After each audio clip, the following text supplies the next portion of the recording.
saya Dr. Monica. Di sini saya menjaga pada hari ini dan saya akan melakukan pemeriksaan ginekologi ya Ibu, di mana tujuannya adalah untuk memeriksa daerah organ genitalnya Ibu, eksternal dan juga internal, untuk melihat apakah ada kelainan atau tidak. Apakah Ibu bersedia? Oke, baik. Sebelumnya di sini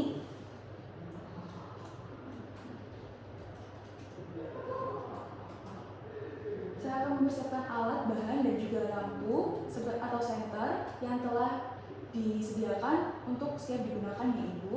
Lalu kemudian untuk pasien sendiri, di sini saya akan mempersiapkan kapas dan juga larutan antiseptik, kateter nelaton, kemudian spekulum cucur bebek, meja instrumennya, lalu kemudian ranjang ginekologi dengan penopang kaki karena nanti ada posisi litotomi ya Ibu. Lalu kemudian di sini saya juga akan mempersiapkan lampunya. Lalu kemudian untuk pemeriksa sendiri atau saya di sini saya akan mempersiapkan sarung tangan DTT, apron dan juga baju periksa, lalu kemudian sabun dan air bersih, lalu juga handuk bersih dan juga handuk kering. Lalu kemudian di sini saya akan memastikan bahwa Ibu telah diangkat ya Ibu, sudah ya. Oke, baik. Lalu kemudian saya akan meminta Ibu untuk melepas pakaian bagian bawah dan juga celana dalam untuk mempermudah dalam proses pemeriksaan, serta saya akan memakaikan sarung atau juga selimut yang tersedia dan membantu Ibu untuk naik ke meja pemeriksaan. Oke, baik Ibu, sudah dilepas pakaian bagian bawahnya, pakaian dalamnya. Ibu silakan naik ke ranjang pemeriksaan dan kemudian di sini saya akan memposisikan Ibu posisi litotomi.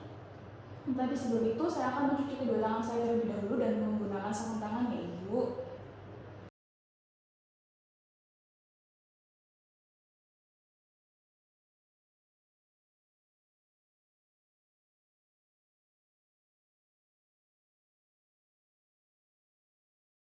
Setelah saya melakukan cuci tangan secara melangkah dan menggunakan sarung tangan steril, di sini saya akan membantu Ibu untuk memposisikan posisi litotomi ya Ibu, di mana kakinya diangkat di kedua sisi yaitu kanan dan kiri. Oke, baik. Lalu kemudian setelah saya memastikan bahwa kedua kaki Ibu sudah di lengan meja pemeriksa, di sini saya akan membuka seluruh bagian abdomen terlebih dahulu ya Ibu, atau bagian perut untuk melihat apakah ada kelainan atau tidak. Di sini saya akan membuka seluruh bagian abdomen atau perut mulai dari tulang iga sampai tulang pelvik dan juga lipat paha, sehingga lipat pahanya dapat terlihat, tetapi saya akan membiarkan daerah luar genitalianya tertutup. Lalu kemudian di sini setelah itu saya akan melihat terlebih dahulu untuk abdomennya ya Ibu. Permisi, di sini saya akan melihat apakah abdomennya itu rata atau bundar dan juga ataukah ada menggembung. Di sini untuk abdomennya rata ya Ibu, masih dalam batas normal. Lalu kemudian di sini saya akan melihat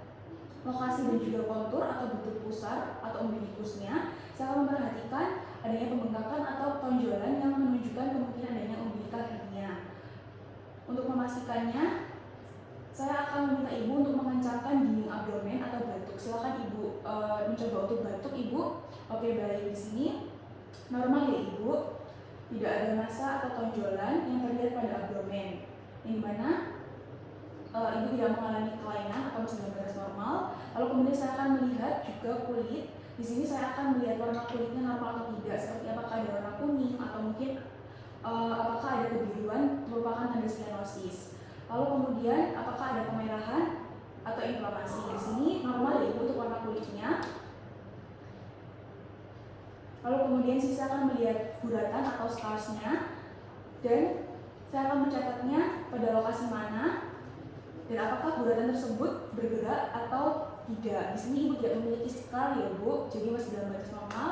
Lalu kemudian juga saya akan melihat strienya tidak ada juga. Lalu kemudian di sini juga tidak ada ruang kulit ataupun lesi, jadi masih dalam batas normal untuk kulitnya ya Ibu. Lalu kemudian di sini saya akan mulai mempalpasi, yaitu saya akan menggunakan tangan kanan dan juga tangan kiri saya untuk mempalpasi menggunakan tekanan ringan untuk merasakan seluruh area perut Ibu, dan juga saya akan memperhatikan ekspresi dari Ibu ya Ibu. Permisi, tidak nyeri ya Ibu. Oke. Lalu kemudian saya akan mulai melakukan pemeriksaan menggunakan spekulum ya Ibu. Saya tutup terlebih dahulu bagian perutnya, lalu kemudian saya akan mengganti sarung tangan terlebih dahulu. Oke, baik Ibu, setelah saya menggunakan sarung tangan steril, di sini saya akan duduk di kursi seperti tadi ya Ibu, dan saya akan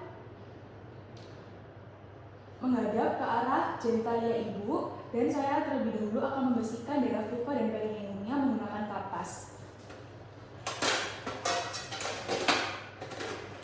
Oke, baik Ibu, relax saja ya. Saya bersihkan terlebih dahulu di daerah genitalia eksternalnya dengan arah dari depan ke belakang seperti ini. Oke.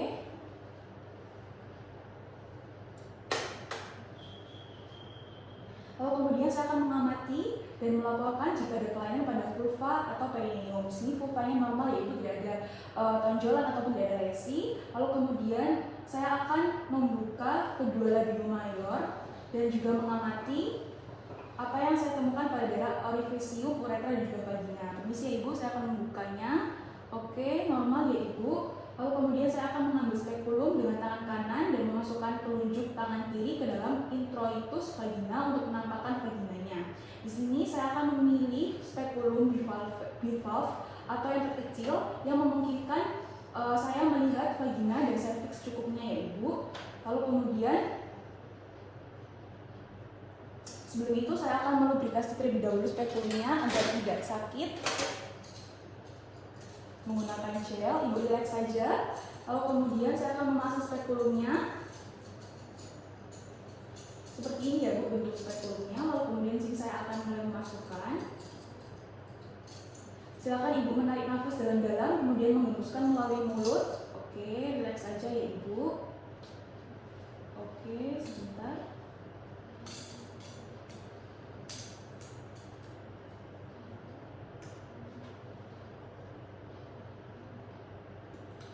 Atau secara utuh, di sini terlihat ya Ibu bahwa liang vagina dan juga porsinya terlihat normal. Lalu kemudian saya akan mengamati warnanya, dindingnya dan juga sekret vagina jika ada sekretnya. Di sini saya mengamati warnanya normal ya Ibu, merah muda dan juga dindingnya juga normal.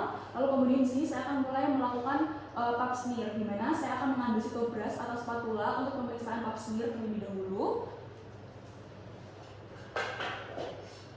Lalu kemudian saya akan mengambil bahan ectocervix dengan sitobras atau spatula Aira, yang dimana nanti saya akan mengusapkannya di daerah cervix Ibu. Oke baik Ibu, di sini saya menggunakan sitobras ya Ibu, jadi nanti bagian ectocervix dan juga endocervixnya sekalian diambil jadi satu gitu. Tapi jika menggunakan spatula Aira itu saya akan mengambilnya secara terpisah, yaitu dimana dimasukkan ke dalam endocervix sedalam mungkin, lalu kemudian dimulai dari jam 12 dan ditutup 360 searah jarum jam. Lalu kemudian setelah itu saya akan mulai memasukkan terlebih dahulu dan memutarnya. Oke, lalu kemudian saya akan membuat hapusan, dimana saya akan memasukkan spatula di atas kaca atau sediaan objek yang sudah steril dengan membentuk sudut 45 satu kali usapan, lalu kemudian diberi label identitas pasien seperti ini 45 derajat, lalu dioles. Lalu kemudian saya akan memberikan label terlebih dahulu. Lalu setelah itu saya akan mefiksasi sediaan dalam 10-15 detik dengan alkohol 95% dan melepaskan spekulum dan meletakkannya ke dalam wadah yang berisi cairan kolin 10%. Di sini saya akan fiksasinya terlebih dahulu. Lalu kemudian saya akan melepaskan spekulumnya ya Ibu. Relax saja Ibu, oke.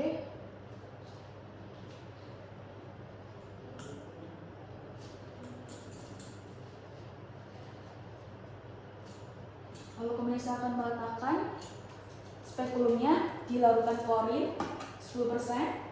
Dan kemudian saya akan mengganti handscoon yang baru ya Ibu. Di sini saya akan melakukan vaginal torture, di mana saya akan membuka labium maius bagian kiri dan juga kanan dengan ibu jari dan juga telunjuk tangan kiri, dan kemudian memasukkan jari telunjuk dan jari tengah tangan kanan ke dalam vagina. Seperti ini ya Ibu, permisi.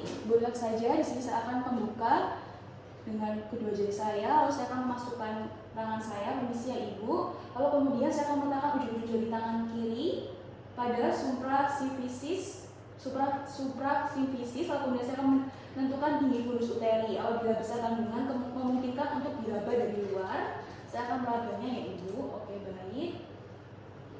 Lalu kemudian tangan dalam saya di sini sebelah kanan saya akan mulai melakukan secara manual dan saya akan menentukan besar uterus, konsistensi dan juga arahnya. Di sini saya akan memeriksa konsistensi serviks, di mana keadaan parametrium dan juga kedua adnexanya atau ovariumnya. Oke. Lalu kemudian saya akan memindahkan jari-jari tangan luar dan dalam ke bagian ismus untuk menentukan apakah ada tanda Heger dengan mencoba untuk mempertemukan kedua ujung jari tangan luar dan dalam. Oke, baik Ibu, di sini saya akan melakukan palpasi serviks ya dengan lembut, di mana saya akan merasakan konsistensinya lunak atau keras. Oke, normal ya Ibu karena teraba lunak. Lalu kemudian di sini bentuknya saya juga memperhatikannya, ukuran serta posisi serviksnya. Lalu kemudian saya akan menggerakkan serviks secara lembut ke arah kanan dan juga kiri. Oke. Lalu kemudian saya akan merasakan badan uterus dengan meletakkan jari-jari pelvic hand pada ruang di belakang serviks dengan telapak tangan yang menghadap ke atas. Seperti ini ya Ibu, saya akan merasakan daerah ruang di belakang serviks. Oke, kemudian saya akan meletakkan tangan yang lain secara mendatar pada abdomen di antara umbilikus di sini dan juga tulang pubis, dan saya akan perlahan menggeser abdominal hand ke arah simfisis pubis dengan menekan ke bawah dan ke depan ke arah uterus menggunakan permukaan jari-jari. Seperti ini ya Ibu. Saya akan menekan ke bawah ke arah depan. Oke, kalau kemudian pada saat yang sama saya akan menekan ke dalam dan juga ke atas menggunakan jari tangan yang berada di dalam vagina, berusaha menangkap uterus di antara jari kedua tangan. Seperti ini, saya akan merasakan lebih dahulu uterusnya. Oke. Lalu kemudian jika uterusnya bersifat anterverted, maka akan terasa fundus di antara jari-jari kedua tangan sekitar 2-4 cm di atas tulang pubis ya Ibu. Lalu kemudian di sini jika uterusnya tidak dapat dirasakan atau posisinya mungkin lateral atau mungkin retroversi, maka dapat dilakukan dengan cara meraba di daerah uterus ke atas dengan meletakkan kedua jari tangan saya di bawah serviks, lalu secara lembut mengangkat secara anterior atau dengan menekan ke bawah lebih dalam dengan jari-jari tangan abdomen atau abdominal hand-nya. Tapi jika uterusnya tetap tidak dirasakan, maka saya nanti akan menggerakkan jari-jari ke sisi serviks dan juga menekan sedalam mungkin tanpa menyebabkan ketidaknyamanan ya Ibu. Lalu kemudian saya akan menekan ke bawah menggunakan tangan yang lain sedalam mungkin. Oke, karena ini sudah terasa, teraba, jadi saya tidak akan melakukannya ya Ibu. Lalu kemudian di sini pada saat palpasi uterus, saya akan memeriksa ukurannya, bentuknya, lokasi dan konsistensinya, serta mobilitasnya. Tadi ketika pemeriksaan apakah ada nyeri Ibu di daerah sini? Tidak ada nyeri ya Ibu. Oke, baik, mau berarti. Lalu kemudian di sini saya akan melanjutkan untuk menemukan ovarium. Di mana ovarium biasanya terletak di belakang dan juga di kedua sisi uterus di sini ya Ibu. Di mana yang pertama saya akan menggerakkan jari telunjuk tangan ke dalam persis di bawah bagian serviks dalam lateral fornix, di lateral fornixnya seperti ini. Lalu kemudian saya akan menggerakkan tangan saya ke sisi yang sama dan searah dengan uterus. Lalu kemudian saya akan menekan ke atas secara posterior dengan tangan tersebut dan mendorong ke atas secara anterior dengan jari tangan saya. Seperti ini saya akan mendorongnya secara posterior dan ke atas. Oke, lalu kemudian satunya juga. Kemudian saya akan dengan lembut menggerakkan ke arah simfisis pubis ovariumnya. Jika dapat dirasakan bergerak, maka normal ya Ibu. Oke. Saya akan memegang ovarium dengan lembut karena tekanan pada ovarium yang normal dapat menyebabkan rasa nyeri.